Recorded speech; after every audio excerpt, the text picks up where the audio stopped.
সবাই ভালোবেসে মানুষকে ধোঁকা দেয়। এখানে ভালোবাসার তো কোনো দোষ নেই, তবুও মানুষ ভালোবাসাকে ঘৃণা করে। জীবনে চলার পথে যাকে সবচেয়ে বেশি ভালোবাসবে সেই তোমাকে সবচেয়ে বেশি কষ্ট দেবে। জীবনে এমন কিছু মুহূর্ত আসে যখন ভাগ্যকে মেনে নেওয়া ছাড়া আর কোনো উপায় থাকে না। জীবন তোমাকে হেরে যাওয়ার জন্য শত কারণ দেখাবে। তুমি বুকে হাত দিয়ে নিজেকে হাজারটা কারণ দেখিয়ে দাও জয়ী হবার। কেউ ভুলে যায় না, প্রয়োজন শেষ তাই আর যোগাযোগ রাখে না।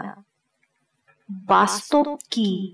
বাস্তব হচ্ছে আপনি যার জন্য কাঁদবেন সে আপনার গল্প অন্যকে বলে হাসবে। আমাদের সমাজটা এমন যে বেশিরভাগ শাস্তি আমাদের বিনা কারণে পেতে হয়।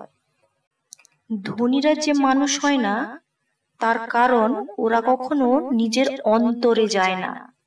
দুঃখ পেলে ওরা ব্যাংকক যায়, আনন্দে ওরা আমেরিকা যায়, কখনো ওরা নিজের অন্তরে যেতে পারে না, কেননা অন্তরে কোনো বিমান যায় না।